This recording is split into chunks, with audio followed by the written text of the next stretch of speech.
Assalamualaikum warahmatullahi wabarakatuh.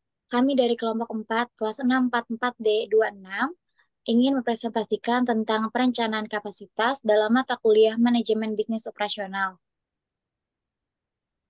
Kelompok kami yang beranggotakan, Saya Preti Sinta.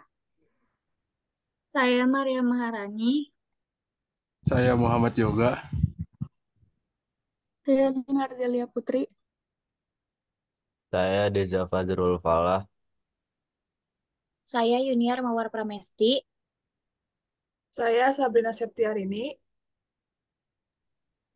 Pertama, definisi kapasitas. Kapasitas capacity dapat diartikan sebagai suatu kemampuan. Menurut Munir, kemampuan berasal dari kata mampu yang berhubungan dengan tugas atau pekerjaan yang kemudian bisa menghasilkan barang atau jasa yang diharapkan.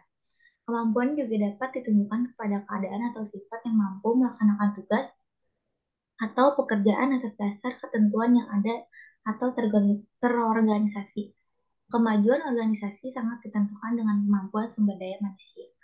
Menurut Morgan, kapasitas ialah kemampuan, keterampilan, pemahaman, sikap, dan lain-lain, hubungan, perilaku, motivasi, sumber daya, dan kondisi kemungkinan setiap orang, organisasi jaringan, kerja atau sektor, serta sistem yang lebih luas untuk melaksanakan fungsi-fungsi merupakan dan mencapai tujuan pembangunan yang telah ditetapkan.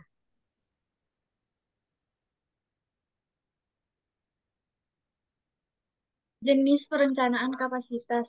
Satu, perencanaan kapasitas jangka pendek. Perencanaan kapasitas jangka pendek kurang dari 3 bulan. Ini dikaitkan pada proses penjadwalan harian atau mingguan dan menyangkut pembuatan penyesuaian-penyesuaian untuk menghapus variance antara keluaran yang direncanakan dan keluaran nyata.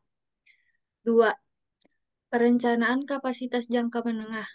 Perencanaan kapasitas jangka menengah, intermediate range, rencana-rencana bulanan atau kuartalan untuk 3 sampai 36 bulan atau yang akan mendatang. 3. Perencanaan kapasitas jangka panjang. Perencanaan kapasitas jangka panjang, long time, lebih dari 3 tahun, di mana sumber daya produktif memakan waktu lama untuk memperoleh atau menyelesaikan, seperti bangunan, peralatan, atau fasilitas. Perencanaan kapasitas jangka panjang memerlukan partisipasi dan persetujuan manajemen puncak. Perencanaan kapasitas jangka panjang merupakan strategi operasi dalam menghadapi segala kemungkinan yang akan terjadi dan sudah dapat diperkirakan sebelumnya.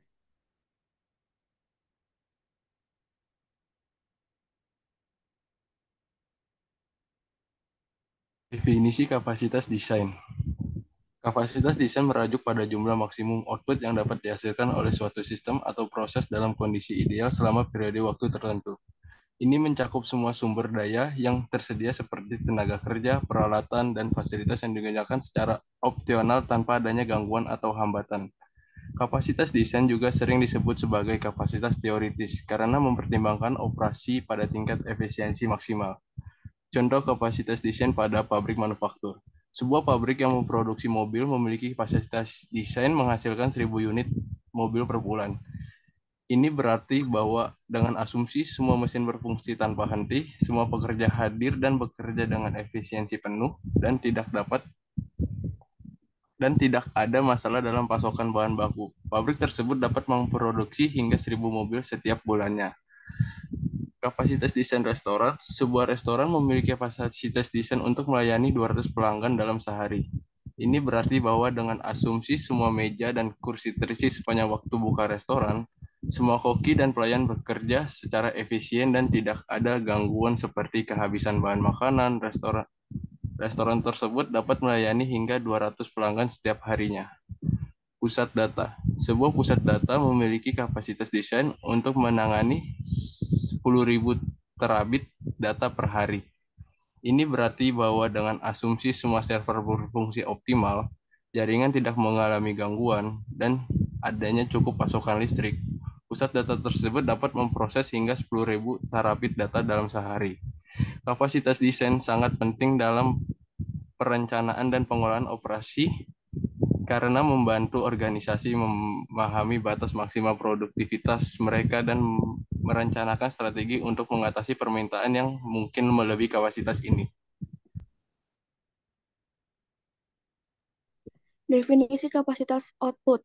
Kapasitas output adalah jumlah maksimum barang atau jasa yang dapat dihasilkan atau diproduksi oleh suatu sistem, perusahaan, atau fasilitas dalam jangka waktu tertentu.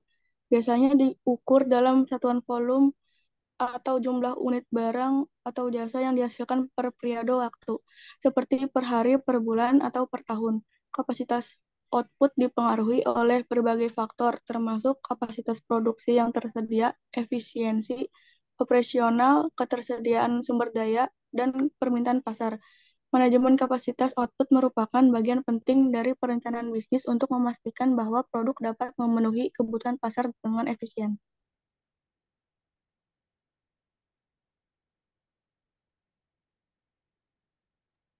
Definisi kapasitas efektif. Kapasitas efektif dalam manajemen bisnis operasional adalah kemampuan suatu sistem, proses, atau perangkat untuk menghasilkan output dalam jumlah tertentu, dalam waktu tertentu, dengan mempertimbangkan keterbatasan operasional yang ada sekarang. Dalam konteks industri, kapasitas efektif dapat diukur dalam satuan jumlah produk yang dapat diproduksi dalam suatu periode waktu, seperti sehari, sebulan, atau setahun. Dengan memperhatikan keterbatasan seperti waktu perawatan mesin, kualifikasi tenaga kerja, jumlah dan kualitas bahan baku, dan efisiensi proses produksi. Definisi kapasitas produksi. Kapasitas produksi adalah kemampuan suatu perusahaan untuk menghasilkan barang atau layanan dalam jumlah tertentu selama periode waktu tertentu. Dalam konteks industri, kapasitas produksi tidak hanya mencakup kemampuan fisik pabrik, tetapi juga melibatkan aspek-aspek seperti keahlian tenaga kerja, teknologi yang digunakan, dan manajemen persediaan. Kapasitas produksi dalam manajemen operasional bisnis mempertimbangkan keterbatasan operasional yang ada sekarang, seperti waktu perawatan mesin, kualifikasi tenaga kerja, jumlah dan kualitas bahan baku, dan efisiensi proses produksi. Dengan demikian, kapasitas produksi dalam konteks bisnis operasional melibatkan pengelolaan persediaan, waktu siklus produksi, dan proses bisnis yang efisien untuk memastikan bahwa perusahaan dapat merespon perubahan pasar dengan cepat dan efektif tanpa mengorbankan kualitas produk atau keefisienan operasional. Pengukuran kinerja sistem. Pengukuran kinerja sistem adalah proses untuk mengevaluasi sejauh mana sistem tersebut mencapai tujuan dan target yang telah ditetapkan. Ini melibatkan pengukuran berbagai parameter yang relevan untuk sistem tersebut, seperti efisiensi, produktivitas, kualitas, kehandalan, dan responsivitas. Tujuan dari pengukuran kinerja sistem adalah untuk memantau kinerja secara terus-menerus, mengidentifikasi area-area di mana peningkatan diperlukan, dan membuat keputusan berbasis data untuk meningkatkan efektivitas dan efisien sistem. Utilitas. Presentasi dari kapasitas yang dihasilkan dibandingkan dengan kapasitas rancangan. Utilitas sama dengan output aktual dibagi kapasitas desain. Efisiensi. Perbandingan antara kapasitas yang dihasilkan dengan kapasitas efektif efisiensi. Efisiensi sama dengan output aktual dibagi kapasitas efektif. 4. Pertimbangan khusus bagi keputusan kapasitas yang baik. 1. Ramalkan permintaan secara akurat. Biaya yang terkait dengan kapasitas seperti biaya investasi, biaya biaya investasi awal, biaya operasional, dan biaya penggunaan sumber daya harus dianalisis menentukan keputusan yang paling efektif. Keputusan yang mengoptimalkan biaya dapat membantu perusahaan dalam menghemat biaya dan keuntungan. Memahami teknologi dan peningkatan kapasitas. Memahami teknologi dan peningkatan kapasitas sangat penting dalam perencanaan kapasitas. Jumlah alternatif yang tersedia mungkin tidak cukup untuk memenuhi permintaan, sehingga perusahaan harus memahami teknologi yang tersedia dan bagaimana dapat meningkatkan kapasitas untuk memenuhi permintaan yang lebih tinggi. 3. Temukan tingkat atau volume operasi yang optimum. Dalam perencanaan kapasitas, perusahaan harus menemukan tingkat operasi yang optimal. Tingkat operasi yang optimal dapat dicapai dengan menganalisis biaya dan kinerja perusahaan, Analisis biaya harus dilakukan untuk menentukan biaya yang terkait dengan kapasitas, seperti biaya investasi awal, biaya operasional, dan biaya penggunaan sumber daya. 4. Membangun untuk perubahan. Perubahan dapat terjadi dalam permintaan teknologi atau bauran produk, sehingga perusahaan harus membangun untuk perubahan dengan mengadakan sensitivitas keputusan dan menguji beberapa skenario. Membangun untuk perubahan juga memungkinkan perusahaan untuk menyesuaikan kapasitas dengan permintaan yang berubah.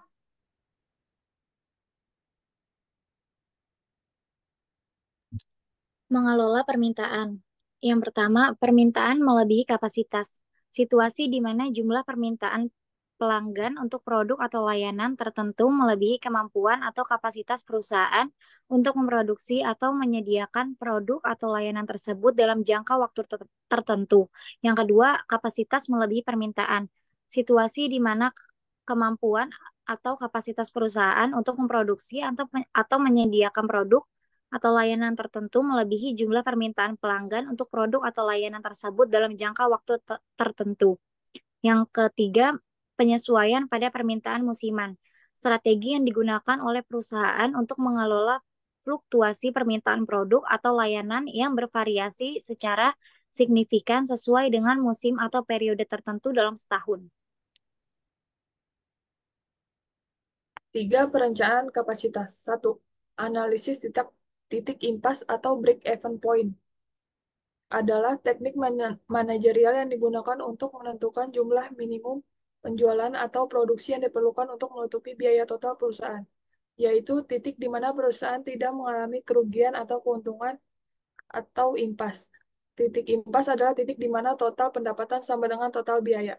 2. Pohon keputusan adalah analisis yang digunakan dalam manajemen bisnis operasional untuk membantu pengambilan keputusan yang melibatkan berbagai pilihan dan kemungkinan hasil.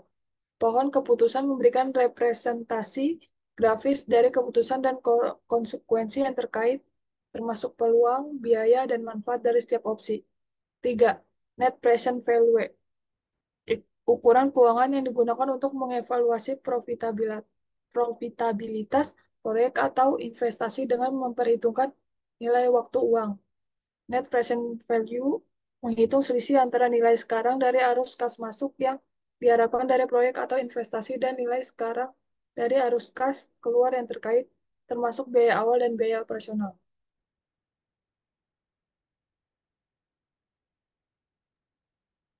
Contoh kasus dari 3 perencanaan kapasitas. Yang pertama itu ada perencanaan kapasitas jangka pendek. Kasus, sebuah restoran cepat saji mengalami lonjakan pelanggan selama musim liburan. Mereka memperkirakan bahwa permintaan akan meningkat sebesar 30% selama bulan Desember. Restoran tersebut memiliki kapasitas dapur yang terbatas dan menghadapi risiko kehilangan pelanggan karena waktu tunggu yang panjang. Tindakan yang pertama, restoran tersebut dapat meningkatkan kapasitas dapur dengan menambahkan lebih banyak peralatan memasak atau memperkerjakan lebih banyak koki. Sementara, mereka juga dapat mengurangi variasi menu sementara untuk meningkatkan efisiensi operasional dan mengurangi waktu tunggu. Menerapkan sistem reservasi atau pemesanan online untuk mengatur waktu kedatangan pelanggan dengan lebih baik.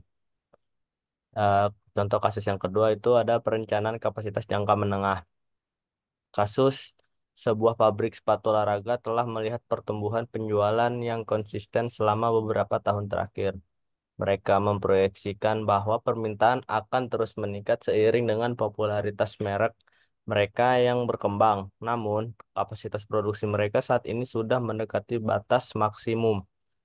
Tindakan yang kita ambil itu ada pabrik dapat memutuskan untuk melakukan investasi dalam peningkatan kapasitas produksi dengan membeli mesin produksi tambahan atau memperluas fasilitas produksi. Mereka juga dapat mempertimbangkan outsourcing produksi sementara atau berkolaborasi dengan pabrik lain untuk memenuhi permintaan pertambahan. Perusahaan harus melakukan analisis biaya dan manfaat secara menyeluruh untuk menilai opsi investasi yang paling efisien. 3. Perencanaan kapasitas jangka panjang. Kasus yang pertama, sebuah perusahaan teknologi yang menghasilkan perangkat keras elektronik sedang merencanakan ekspansi global untuk memasuki pasar baru. Mereka memperkirakan permintaan yang signifikan di pasar baru dan membutuhkan kapasitas produksi yang lebih besar untuk memenuhi permintaan tersebut. Tindakan perusahaan dapat melakukan investasi besar dalam membangun pabrik baru di lokasi strategis di pasar baru. Mereka juga dapat mencari kemitraan dengan produsen lokal atau menciptakan aliansi strategis dengan perusahaan setempat untuk memperluas kapasitas produksi. Perusahaan harus memperhitungkan aspek logistik, regulasi lokal, dan faktor-faktor risiko lainnya dalam perencanaan ekspansi global mereka. Dalam setiap kasus di atas, perusahaan harus mempertimbangkan berbagai faktor seperti permintaan pasar, biaya investasi, risiko, faktor-faktor lainnya untuk membangun keputusan perencanaan kapasitas yang tepat.